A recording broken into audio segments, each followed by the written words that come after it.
Sejam muito bem-vindos, muito bem-vindas, assinantes da Carteira Plena e também assinantes da nossa comunidade plena. Sou Regivalder, analista CNPI, responsável pela nossa carteira de ações, e hoje teremos mais uma aula, mas será breve. Prometo será uma aula curta, diferentemente das outras aulas que tivemos.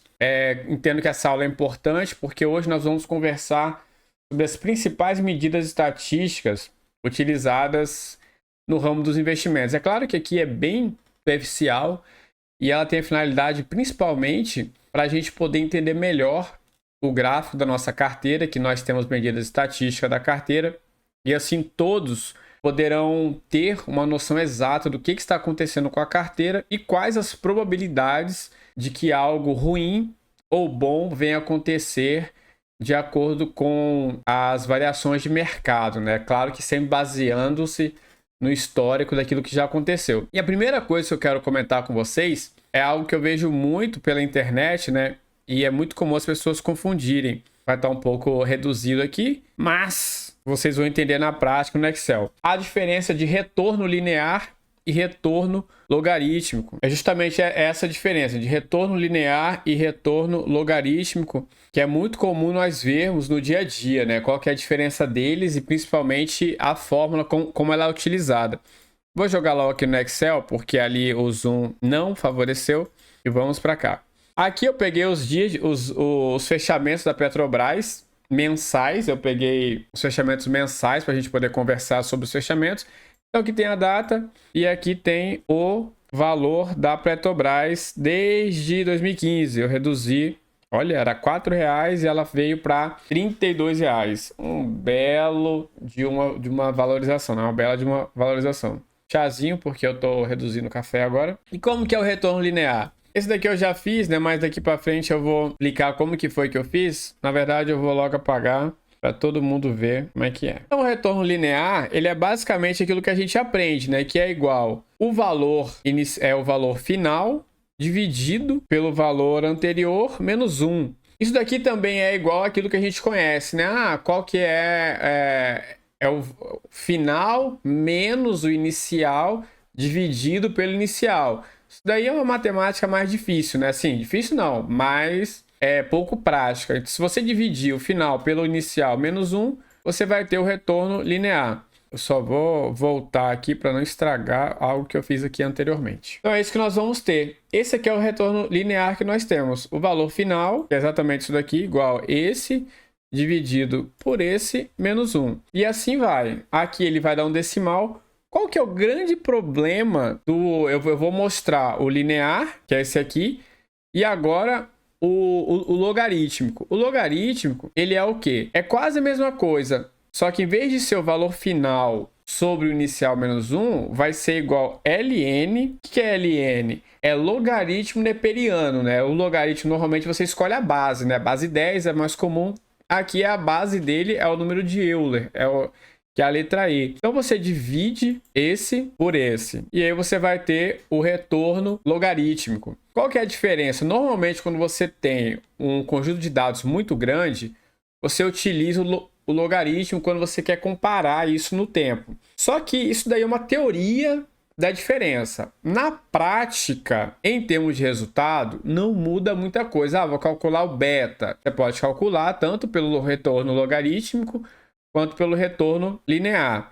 Agora, se você... para quem não sabe o que é o beta, né? O beta de uma ação é a covariância, né? A relação de covariância entre a ação e o índice da bolsa. E aí você vai ter o beta. Agora, se você, por exemplo, quiser fazer algumas operações, essa é a grande diferença. Porque olha só, a soma de percentuais, por exemplo, a ação X, agora eu vou usar aqui o meu quadrinho para a gente poder conversar. É o meu quadro branco, porque sou desses aqui, eu tenho um quadrinho branco, bonito. Normalmente, o que acontece? Uma ação subiu 2% no mês e mais 3% no outro.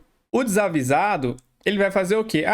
Quanto que ela subiu, então, nos 2 meses? 5%. E a gente sabe que isso não é errado. Uma soma de variação que ela é acumulada durante vários períodos, você não faz dessa forma. Você vai fazer 1 mais 0,02, você transforma isso daqui em decimal, e aí você vai ter que multiplica 1 mais 0,03. E aí você vai ter aqui no final e isso menos 1, para você poder desfazer essa operação toda aqui que você fez, né? E aí no final você vai ter o resultado, e é óbvio que de cabeça eu não sei, porque eu não sou igual o Daniel que faz conta de cabeça, mas você vai ter o resultado final aqui, dessa forma. E quando você quer subtrair é quase a mesma coisa. Eu quero saber qual que foi a diferença de um para o outro. Supondo que tem aqui 3% e 2, né? Eu quero tirar 3 menos 2.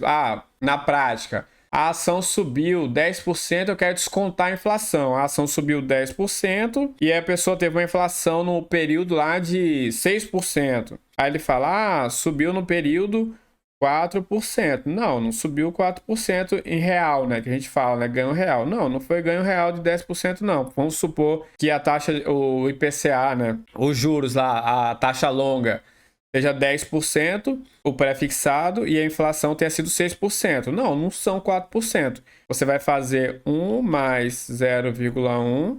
Aí aqui você divide por 1 mais 0,06. E aí você vai ter o resultado. Eu vou fazer no Excel aqui para a gente ver quanto que seria esse resultado dessas continhas que eu fiz aqui. Aí no Excel é a mesma coisa. Você vai lá, lembrar, cuidado com os parênteses, e nenhum mais, fazer a primeira, 0,02, e multiplica 1 mais 0,03 menos 1. Opa! Aí não dá, né, Regi? Faltou o 1 aqui, né? E aí você tem que ele subir um pouco mais. Se você observar, nós colocarmos aqui, veja que foi 5,06. Enquanto você soma 5 mais 3, 2 mais 3, ele vai dar 5%.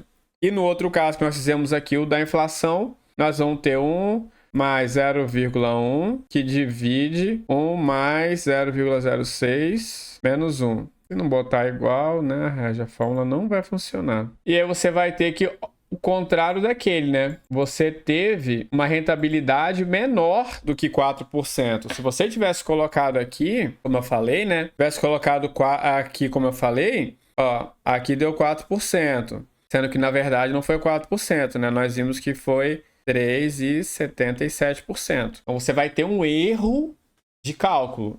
Claro que, vou fazer uma continha ali, mais ou menos, de cabeça. Beleza, você pode fazer. Mas como a gente trabalha, normalmente eu trabalho com estatística, programação, e isso tudo tem que ser levado em consideração. Inclusive, falando de estatística, não é a minha área forte, mas eu vou fazer agora uma pós, como é a semana que vem, de estatística, na PUC, com a utilização de Python, né? Que eu gosto muito para análise de ciência de dados, que é algo que eu tenho estudado nos últimos tempos. Então vamos lá então. Agora que a gente já entendeu como é que soma e subtrai rentabilidades, qual que é o grande problema dessa daqui? Vocês viram, né? Que para poder acumular, por exemplo, eu quero saber quanto que a Petrobras rendeu desde o início até o fim. Desde o início da nossa base, que foi aqui em 1º de junho de 2015 até agora.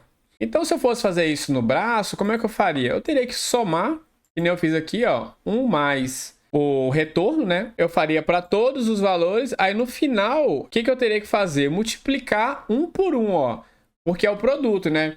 1 mais primeira variação, vezes 1 mais segunda variação, vezes 1 mais... Isso é bem mais trabalhoso, fazendo o braço. É claro que o Excel ainda tem um jeitinho que você consegue fazer, que é utilizando isso daqui, Você pode, em vez de fazer que nem aqui, aqui eu somei 1 em todos. Aqui eu somei 1 em todos. Isso aqui não é percentual. Isso daqui é número. Somei 1 em todos eles. Em vez de fazer um produto, 1 por 1, 1 vezes esse, vezes esse, vezes esse, até o final, eu posso fazer só isso daqui, Eu posso pegar a função multiplicar todos esses aqui que já estão somados com 1, multiplico todos e tiro 1 no final. E eu tenho que a Petrobras, nesse período, ela subiu 592%. Ou eu posso ser também de outra forma, que é a fórmula completa, né? Eu pego 1, eu uso a fórmula multi, que é a multiplicação de toda a matriz, e eu coloco 1 mais D1 até o final, menos 1, e eu vou ter o mesmo resultado. Então, a fórmula ideal para se utilizar para poder fazer essa multiplicação de rentabilidade seria ideal essa daqui. Tá, Regi, agora você explicou tudo isso daí, beleza.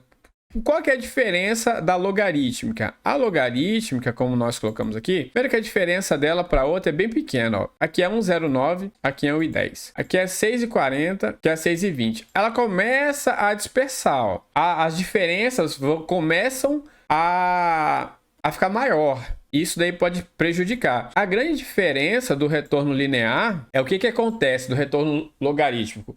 Quando você vai programar, e aí você, por exemplo, diz assim, eu quero saber a média dos retornos. Se você jogar aqui e fizer a média desse daqui, da média linear dos retornos, ela não vai refletir exatamente a rentabilidade. Por quê? Porque a média nada mais é do que você somar os valores e dividir pelo número de valores que você tem. Você vai ter uma média, né? Você vai soma item por item, né? Vamos pegar aqui. Você tem lá, vamos pegar essas aqui, né? Você teve um dia ela rendeu 2%, aí depois ela rendeu 3%, aí depois ela rendeu 10%, depois ela rendeu 6%. Então a média dos retornos é o somatório desses itens aqui, né? Mas eu não falei que você não soma a rentabilidade dessa forma? Se você somar vai dar errado? Então, para isso, quando a gente quer fazer cálculos matemáticos mais avançados que exigem precisão, aí a gente utiliza o retorno linear, ou retorno logarítmico, na verdade. E nada mais é o que eu faço quando eu quero saber o quanto que rendeu nesse período. Eu somo todos os retornos aqui, ó. Eu somo. Eu posso somar, literalmente. Eu posso pegar esse mais esse. Só que aqui ele está em retorno logarítmico ainda, ele não está em retorno linear, então não é 23% linear, aqui é 23% logarítmico. E como que eu faço para saber exatamente quanto que ele rendeu linear?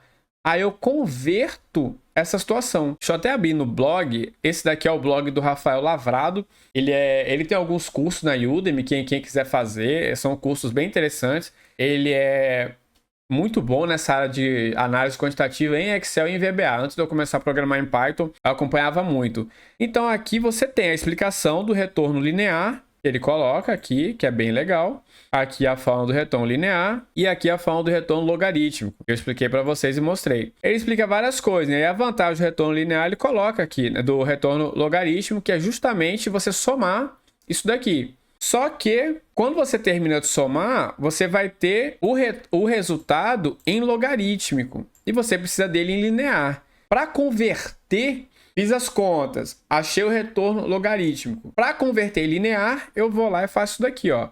Eu pego E, que é o número de Euler, elevado ao resultado que eu tenho do log retorno, menos 1. Ah, ferrou, não entendi nada, tá? Aqui ele coloca um gráfico, ó, da diferença do log do retorno linear com log retorno, bem interessante, ó. Em alguns pontos eles estão próximos e depois eles vão diferindo com o passar do tempo. E aí isso daqui nada mais é que isso, ó. No Excel você vai pegar, aqui eu somei, né? Então a fórmula de exponencial de Euler é ESP, o K2 aqui é o nosso 193, né, que é o somado, menos 1. E aí você tem exatamente os 592% que está igual, tanto aqui quanto aqui. Beleza? Então acho que ficou bem claro aqui, bem clara, né, a diferença entre log retorno e entre retornos lineares e retornos logarítmicos. E a principal função deles é justamente utilizar em programação o retorno logarítmico, que ele é melhor. No final eu converto dessa forma, ou não necessariamente preciso converter. Porque muitas vezes você está fazendo um código e os resultados no final, eu quero saber o que era maior em relação ao que é menor. Então, tanto faz se está em log retorno ou se está em retorno log retorno, vocês entendem já que é retorno logarítmico, né? Não tanto faz se ele está em log retorno ou em retorno linear. Se um é maior que o outro, independentemente da modalidade, ele sempre vai ser maior. Não tem como você ter, em retorno logarítmico, ele é 193, e só que em algum momento ele não, o maior dele não é igual ao maior do outro. Não, sempre vai ser maior. Se ele é maior, por exemplo, a Petrobras rendeu mais do que a Vale em retorno linear, ela também vai render mais do que a Vale em retorno logarítmico. Na prática, a gente usa muito isso daqui para conta, e é muito importante para não cometer erros na hora de fazer código.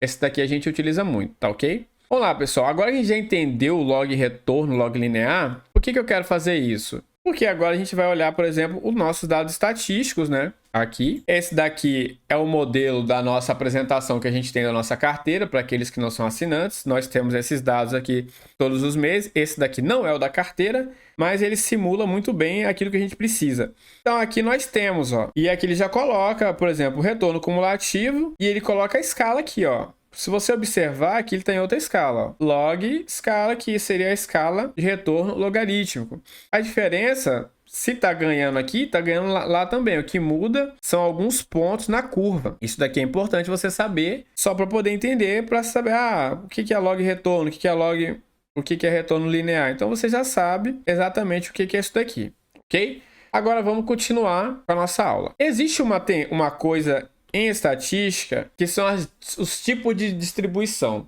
E a principal delas que eu vou falar agora é a distribuição normal. O que é uma distribuição normal? Vamos lá, então. Distribuição normal é mais ou menos isso daqui, ó. Imagina você está medindo tamanho de pessoas. Então, vamos selecionar aqui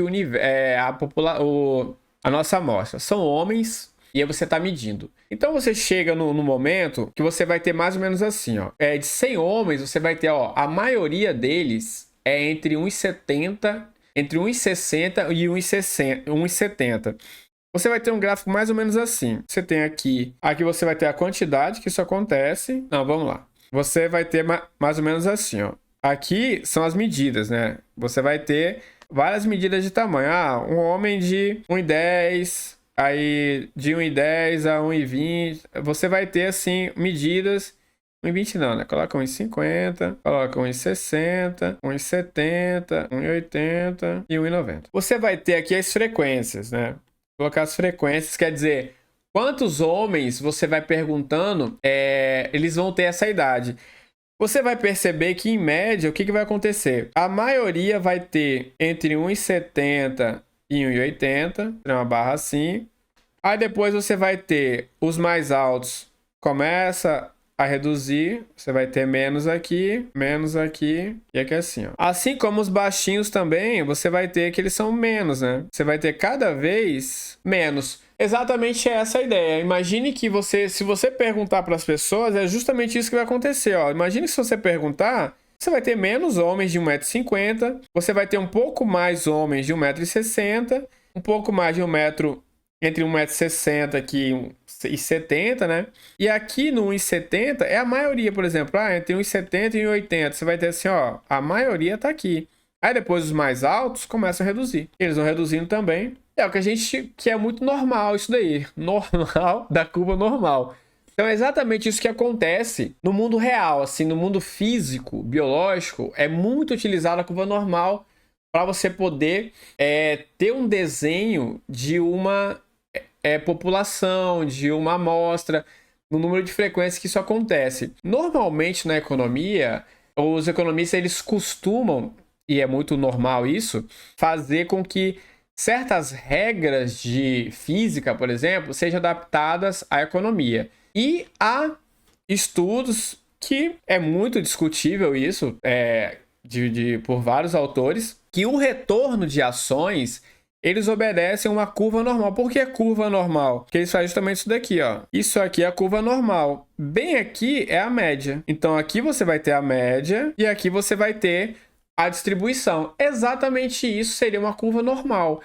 Então você vai ter um retorno médio das empresas, de uma ação, por exemplo, da Petrobras, o retorno médio dela vai estar em algum ponto aqui, enquanto valores maiores você vai ter menos possibilidade de encontrar, e valores menores também você vai ter menor probabilidade de encontrar. Quando você fala assim, uma pessoa é fora da curva, é justamente isso daqui, ó. Fulano é fora da curva, ele é fora da curva normal. O que isso quer dizer? Enquanto a média da população está nessa região aqui, é uma pessoa que está bem aqui, ó. Ele está completamente fora do que se esperava da média da população. Ou ele tá aqui, ou ele tá aqui, né? Tipo assim, cara, você é fora da curva, você é muito ruim, tá ligado? Você tá muito fora de situação. Mas normalmente a gente usa fora da curva quando alguém tá aqui. Isso daqui é que o Taleb fala muito, dos eventos de cisne negro. O que acontece? Que nós já vamos ver ali na Petrobras, eu já vou desenhar aqui.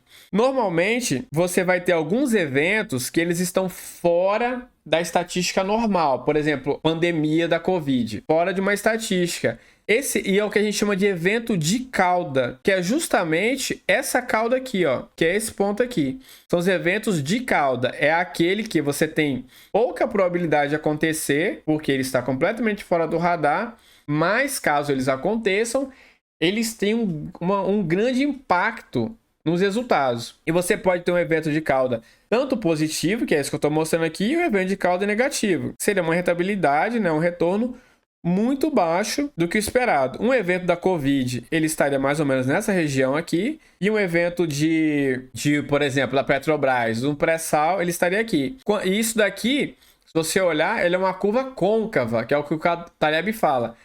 Quando ele fala para você ser convexo, o que ele quer dizer? Para você criar proteções de forma que você esteja nos seus investimentos com uma normal mais ou menos assim, que lá que eu falei, mas você esteja exposto a benefícios dessa forma aqui, que no resumo seria isso daqui, ó, uma convexidade. O que ele quer dizer com isso? Ele quer dizer que se você tiver um evento positivo muito forte, você teria que ganhar muito também.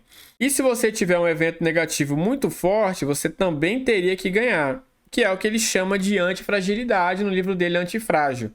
É mais ou menos isso daqui. Como se expor dessa forma em investimentos é muito difícil de funcionar na prática, para você ter instrumentos financeiros que realmente garantam a convexidade dos seus investimentos, de forma que você ganhe com os eventos de cauda. Muito pouco provável que você consiga fazer isso na prática.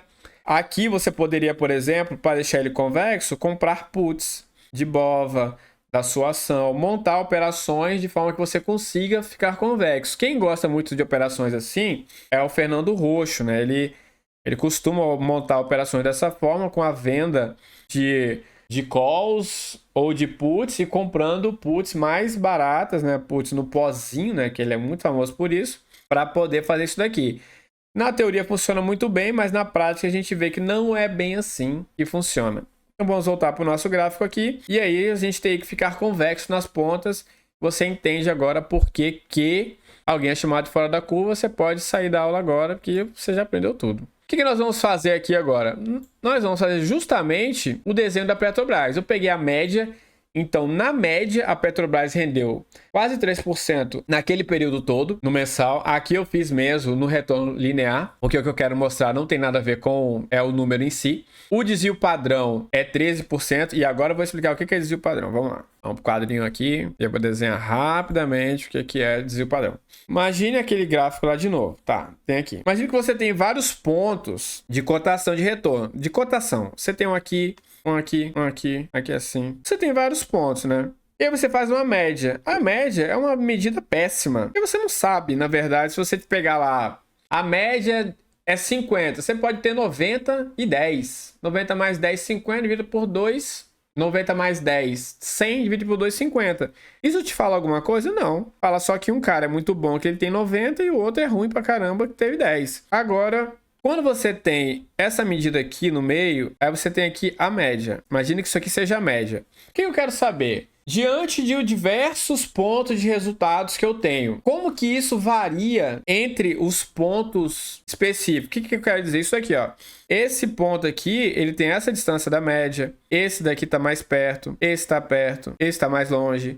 Vamos supor que tenha um outro aqui. Esse está perto. Ó, esse está bem pertinho da média. Então você precisa de ter os pedaços das distâncias. Então, como que eu vou saber isso daqui? É você simplesmente... Só esse pedacinho aqui você pode ter pontos positivos e pontos negativos em relação à média. Para deixar isso daqui tudo positivo, qual que é a ideia então? Você vai ter assim, preciso saber qual que é a distância, vamos chamar de V, e aí eu pego assim, qual que é a distância? Então, o somatório de x, que é o meu ponto, né? Cada pontinho desse daqui, menos a minha média ao quadrado. Por que ao quadrado? Para poder tirar o efeito negativo da distância. Então, se eu fizer o somatório de todos esses pontos aqui, eu vou ter um único resultado. E esse resultado a gente chama de variância, que é justamente isso daqui. O somatório de x menos x média quadrado. Tá, mas aí a variância vai me dar um valor meio que ao quadrado. E eu não quero. Eu utilizei o fenômeno do ao quadrado para poder tirar o fator negativo, né, dessas distâncias. Então, o que foi definido? A gente pode pegar o desvio padrão. O que é? Como é que eu tiro um quadrado disso daqui? quadrado, o desvio padrão vai ser a raiz quadrada desse somatório, que é a raiz quadrada do que o desvio padrão é justamente a raiz quadrada da variância. Então, qual que é a conclusão do desvio padrão? A conclusão do desvio padrão é: o desvio padrão, quanto maior ele é, quer dizer que os pontos eles estão alocados de forma bem distantes da média. Quer dizer que há uma variação muito grande entre cada um desses pontos e a média. Ó, quando você tem um desvio padrão pequeno, quer dizer que os pontos estão próximos da média, significa que realmente aquela amostra ela caminha muito perto da média. E quando você tem um ponto, ou você tem uma amostra que o desvio padrão é muito grande, aí você está falando que a média não reflete muito a realidade. Porque você tem um cara que tira 90, enquanto vários tiram 8, tiram 10, e aí você acaba poluindo essa média. Se nós voltarmos aqui para a Petrobras, vamos lá. Você tem que a média dela é 2% e o desvio padrão nesse período foi quase 14%. E é muito lógico, né? A gente viu que a Petrobras começou com R$4 e ela está acabando com R$32. Então, a média completamente é descabida aqui nesse momento, né? E a média é uma medida de valor muito mal... muita pessoa não gosta da média. Então, o que eu fiz aqui? Eu peguei e criei uma curva normal, né? Eu vim aqui e falei, eu vou pegar a média mais 4 desvio padrão, menos 4 desvio padrão e 100 pontos. Eu vou aumentar isso aqui de 1% e pouquinho, né? Ele criou exatamente essa curva aqui, ó. Esse gráfico aqui é a curva normal do retorno da Petrobras. Lembre-se que aqui eu não coloquei plotado o histograma dos retornos baseados na quantidade em que eles aparecem. Mas bem aqui você consegue ver a média, que ela tá para frente do zero, bem aqui, tá a nossa média. A gente tem. Óbvio que na realidade você teria o que aqui? Você teria caixotinhos assim, ó, que não estão perfeitamente alinhados nessa curva, gente. Isso aqui, ele arredonda para ser uma curva normal. Ele vai estar mais ou menos aqui. Se a média é 2,5%, quer dizer que a maioria das vezes o retorno ele se concentrou próximo da média, tá ok? E o que a gente tem aqui? Justamente isso daqui, ó. Lembra que eu calculei o desvio padrão? O desvio padrão é aquela distância que a gente viu. Então, quando a gente olha esse gráfico aqui, é o que a gente tem isso daqui assim, ó. O que acontece? Quando você tem um conjunto de resultados e você acredita que ele está numa distribuição normal, você tem a média, e essa distribuição normal ela é feita só com dois dados, média e desvio padrão. E aí você vai ter aqui justamente isso daqui, ó. Você tem, e eu não vou atrás desses números aqui, porque são outras contas que tem, né? Que isso daqui envolve também Fibonacci, envolve umas coisinhas a mais. Mas o que você quer, o que você consegue garantir baseado nos retornos passados? Ó, esse retorno aqui, legal, dá para dar zoom. Não, porque eu mexi. Esse retorno aqui, eu consigo falar para você que com 68%, a probabilidade de 68,26% de que as ações, os retornos da Petrobras, eles variem um desvio padrão para frente e um desvio padrão para trás. Isso aqui seria o quê? Seria nós pegarmos igual esse mais esse e igual esse menos esse. Então, olha só. Existe a probabilidade de 68,26% de que a Petrobras ela varie, né, de acordo com esses estudos aqui, 16% subindo, é que ela pode variar, que ela pode chegar numa variação de 16% ou de menos 11%, essa variação aqui. Então, se você sabe que isso daqui é a variação dela, para ela variar dois desvios padrões, para ela ficar no intervalo entre dois desvios padrão, é 95%. Quer dizer que a Petrobras dificilmente ela vai romper dois desvios padrão, para cima e para baixo. Então é muito comum, às vezes, quando você está ouvindo o gestor falando, ele fala assim, pô, mas tal coisa variou 3 sigmas, que é a letra do desvio padrão. Quer dizer o quê? Cara, estava completamente fora do escopo, ele veio parar aqui, ó. Quando ele fala assim, tal coisa variou 3 sigma. Pô, ele tinha 99%, 99,74% de ficar aqui dentro. Pô, ele saiu, cara. Ele variou 3 sigmas. Então, ele saiu. Por exemplo, pandemia é um evento completamente fora da curva. Então, o desvio padrão veio para cá. Ele sai da curva. É justamente isso. Quando você fala que a Petrobras ela pode ficar nesse range aqui, Então, a probabilidade dela, ó, de quase 70%, ela fica aqui boa parte do tempo. Então, você sabe que essa variação nesse range aqui é tranquilo para você. Você entende isso. Pessoal, isso aqui se reflete exatamente em retorno de ações? Não. Não. Mas você consegue estudar. Por que não, Regi? Porque os eventos futuros, eles são incertos. É até aquilo que o Taleb fala. Pô, todo mundo agora ele vai precificar alguma coisa e no modelo matemático muito mais complexo, ele vai colocar um evento de pandemia. Mas o próximo evento semelhante à pandemia, ele vai ser pior. Por exemplo, o tsunami no... Como é que fala? Aquela explosão atômica lá da nuclear lá em Fukushima. Cara, nada era construído para imaginar que fosse explodir uma usina nuclear. E explodiu. Ah, mas agora todo mundo tem uma proteção contra a usina nuclear. O próximo evento incerto que vai causar uma grande perda ou algo dessa magnitude, ele vai ser maior do que todos aqueles que antecederam.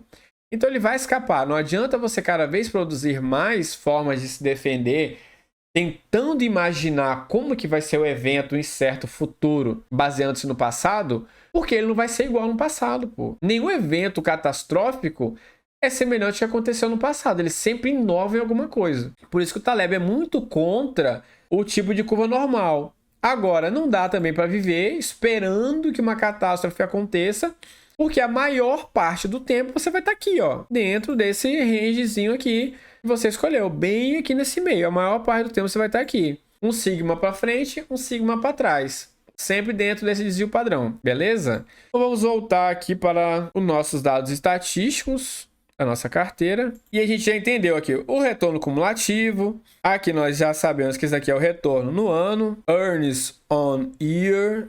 Pessoal, tem que buscar no inglês, tá? Vai atrás lá, busca aí. Eu vou falar aqui só aquilo que é relevante mesmo. Tem coisa que não é tão relevante, não. Aqui, ó, nesse exemplo que eu dei de carteira, ele está colocando, ó, aquilo que eu expliquei da curva normal. Ele montou aqui a média dos retornos, bem aqui, e ele coloca, ó, tá vendo? Mas nós tivemos aqui uns retorninhos que não deixam aquela curva perfeitamente normal, ó. Não deixa ela normal, ela varia um pouco, que a gente pode observar bem aqui. Mas, como esse universo aqui também, ele tem poucos dados, você vai ter alguns problemas, é claro. No retorno diário, a tendência é sempre ficar perto do zero. Você vai ter aqui retornos nessa faixa passando de 5%. E abaixo também você tem alguns retorninhos negativos, que parece um eletrocardiograma, né? É bem assim mesmo que nós temos. O beta, que é a medida de risco em comparação ao Ibovespa, né? O beta, quando você tem um beta acima de 1, você quer dizer que a sua ação ela deve ser mais impactada que o Ibovespa. Se o Ibovespa sobe 10%, vamos lá, sua ação tem beta 1,5. Se o Ibovespa sobe 10%, sua ação vai subir 15%. Se o Ibovespa cai 10%, a sua ação cai 15%. Simples assim. É o que você vai ter de beta. Particularmente, eu não gosto muito de utilizar beta mais nas minhas avaliações. Eu acho que é algo assim que você pode ajustar no valuation mais pela qualidade, pelo prêmio de risco, por aquilo que você conhece, e em vez de usar beta, é o que eu vejo hoje em dia. Assim, eu acho o beta não uma medida tão boa, já depois de ter visto vários outros analistas também não utilizarem mais, mas no final das contas não muda tanto a vida de ninguém. A volatilidade aqui, ó. A volatilidade é o desvio padrão. Qual que é a diferença da volatilidade para o desvio padrão? O nome. É porque a volatilidade você calcula num período, e aí você tem, por exemplo, diário. Para converter para anual, você vai multiplicar a volatilidade, a volatilidade não, né? O desvio padrão diário, você vai multiplicar por raiz quadrada 252. E aí você vai ter a vol anualizada, que é o que normalmente aparece em qualquer gráfico de volatilidade, ela anualizada. Então, nesse exemplo aqui, o que você vai ter? Aqui é calculada a volatilidade a cada 6 meses. Você tem aqui o da estratégia. A média da volatilidade é em torno de 20%, mas agora ela está abaixo dos 20%, tá mais ou menos aqui. Então, em torno de 15%. O que isso quer dizer? Que a variação de 15% num período, ela é normal, dado o retorno dessa ação. A volatilidade de 15% no período anual, ela é normal. Ela acontece dentro de um período e não é para se assustar quando você olha o gráfico. Então, a conclusão que nós temos aqui que é importante você saber. Quando você olha o beta, cadê? Rolling beta. O beta dessa ação, aqui, dessa carteira, ele está aqui em cima. Então, ele tem uma volatilidade maior. A média do beta é meio. Então, é um beta razoável. Ele está abaixo da comparação da ação. A volatilidade agora, ela está baixa. Então, quer dizer o quê?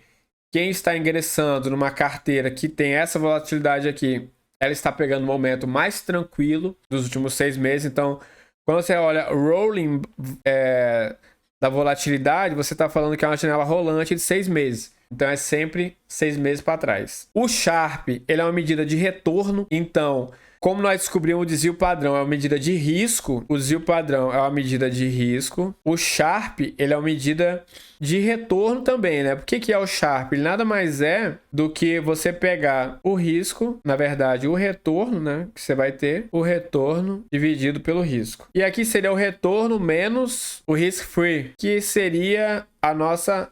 Pode ser a Selic, pode ser a taxa de... pré-fixado. Normalmente eu uso pré-fixado, que a Selic não é bem utilizado, mas você pode usar o CDI também, não tem problema. Esse daqui é o Sharpe. O que isso quer dizer? Sharpe maior do que 1 é bom. Então essa carteira agora, quando você olha o rolling Sharpe dele, 6 meses, ele está acima de 1.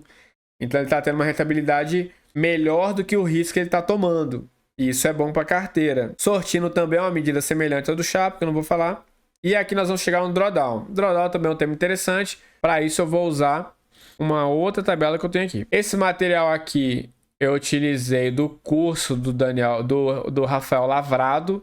E o que nós vamos olhar aqui? O que é o drawdown? Isso aqui são cotações. Né? Você tem aqui 100 e... São cotações, eu já vou logo explicando. Imagina que você comprou esse fundo aqui no zero. Aí ele perdeu 82, 95, aí ele começou a ganhar de novo, ó, 104, 110. Aqui começou a perder, aqui ele ganhou. Você concorda comigo que esse cara aqui, mesmo no 109, ele tá perdendo? Mas quem entrou no 82 tá ganhando. E o que é o drawdown, então? O drawdown é sempre você medir o ponto anterior, o topo anterior. Você quer saber assim, cara, tem alguém perdendo dinheiro aqui nessa carteira? Não tinha aqui, ó. Cadê? Do 100 pra cá, não tinha ninguém perdendo. Mas aqui no 110 já tinha. Esse cara que comprou, ele começou a perder. O 103 não. O 109 comprou aqui, ele já começou a perder. Então o drawdown é esse. É sempre quem tá perdendo. Quem que tá comprando topo? Porque toda hora alguém vai entrar numa carteira, num fundo.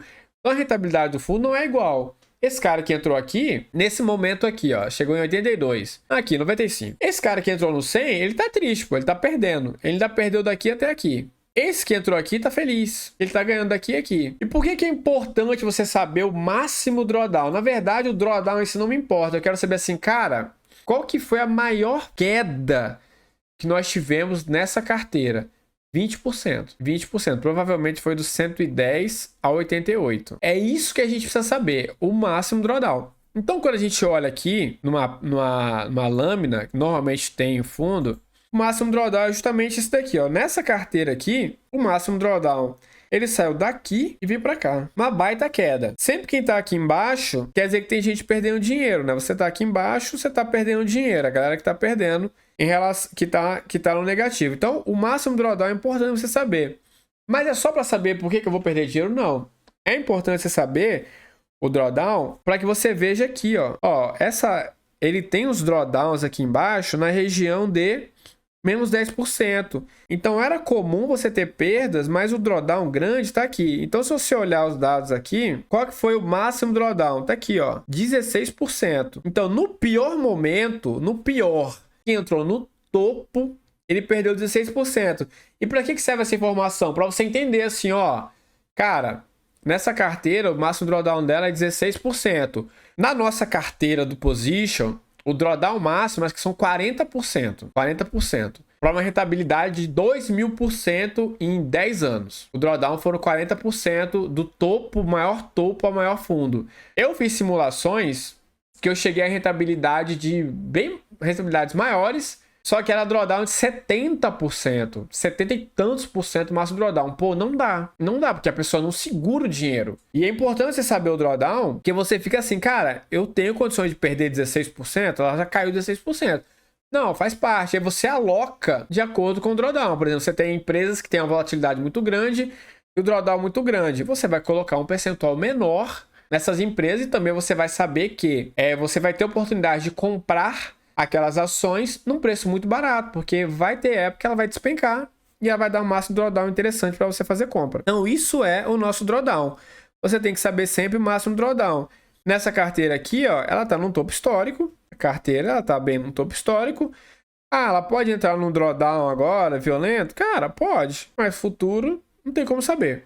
Agora, o Underwater. O Underwater é a mesma coisa que o máximo drawdown, só que é visto de outra forma.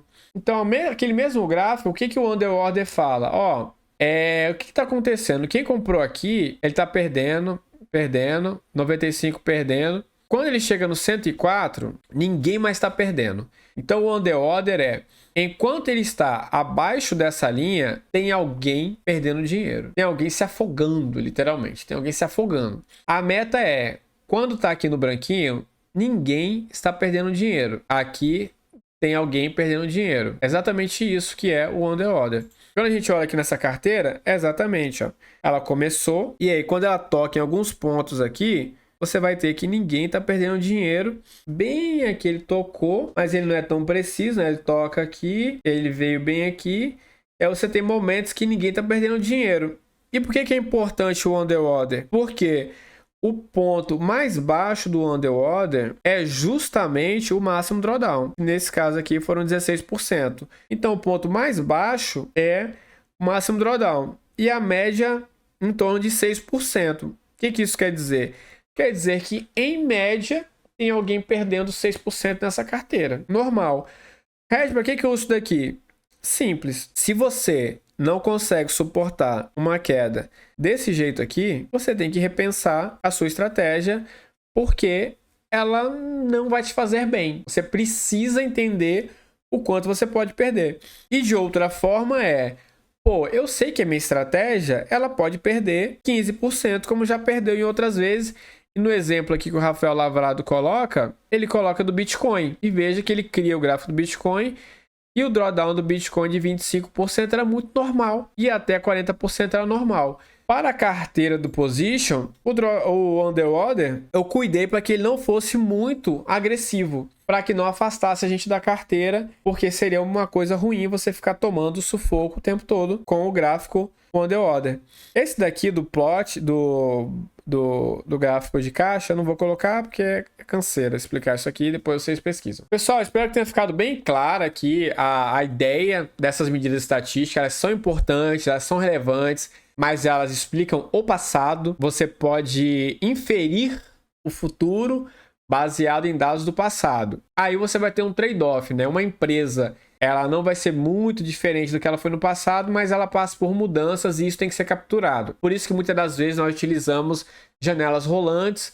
Você captura o que está acontecendo nos últimos momentos. Os principais ensinamentos aqui é você entender os conceitos de volatilidade, de drawdown, de underwater, para você poder olhar e entender que o que está acontecendo na sua carteira faz sentido. Ela cai na hora que tem que cair e ela sobe na hora que a gente espera que ela tenha que subir. Isso é o normal de uma carteira, respeitando a volatilidade. Quando a gente percebe que algo está fora do normal, que a volatilidade dela está muito acima, que o underwater dela está muito abaixo, o máximo drawdown está esticado, a gente percebe que a carteira tem, se for de boas ações, de boas empresas, são oportunidades que a gente precisa checar para ver se faz sentido. Pô, tá caindo muito, a volatilidade da carteira tá alta. Isso aqui é muito utilizado em fundos. O fundo de investimento não tem o contato que nós temos aqui normalmente. O cara não fica falando com os investidores. E aí o investidor tem que entender o que está acontecendo antes de entrar. Porque depois que ele entrar, não adianta ele... meu pai, agora começou a cair 15%, pô. O underwater dela, 15%, era a média. Você deveria saber disso. Drawdown de 15% estava tranquilo e era muito comum de acontecer. Com relação à distribuição normal, eu expliquei. A gente se baseia muito nisso. e as coisas no longo prazo elas não fogem demais daquela realidade que eu mostrei, isso ajuda para que a gente tenha uma certa tranquilidade nos nossos investimentos. A gente pode controlar, por exemplo, nossa carteira position, a gente controla o drawdown com empresas com volatilidade menor, ou você coloca empresas com beta menor, e aí você reduz o retorno, é claro. Você vai reduzir o retorno porque você está segurando a volatilidade e aí você acaba reduzindo o retorno. Mas se você aumentar o retorno, você vai dar cada mergulho assim de cabeça que não vai ter como segurar. E é claro que o drawdown de vários backtests que você vem a fazer nos últimos anos, ele é muito impactado pela Covid, porque foi uma queda muito repentina, assim como o retorno também, ele vai ser impactado pela Covid, porque foi uma subida repentina. Mas eu acredito que o drawdown ele impacte mais, porque como você perdeu, no caso do position, 40%, você depois vai ter que recuperar aquilo. Deu sorte de recuperar rápido, na verdade, né? Mas se fosse sem o Covid, você teria algo mais alinhado com o mercado. No entanto, movimentos igual a Covid, a gente espera que aconteça mais cedo ou mais tarde, que são os efeitos de cauda, né? Os eventos de cauda, os cisnes negros, estão fora daqueles 3 sigmas, né? Daqueles 3 desvio padrões, que são os chamados fora da curva. Pessoal, espero que tenham gostado dessa aula. Aproveitem, pesquisem mais para aprender um pouco mais sobre essas medidas estatísticas. Até o próximo, um abraço.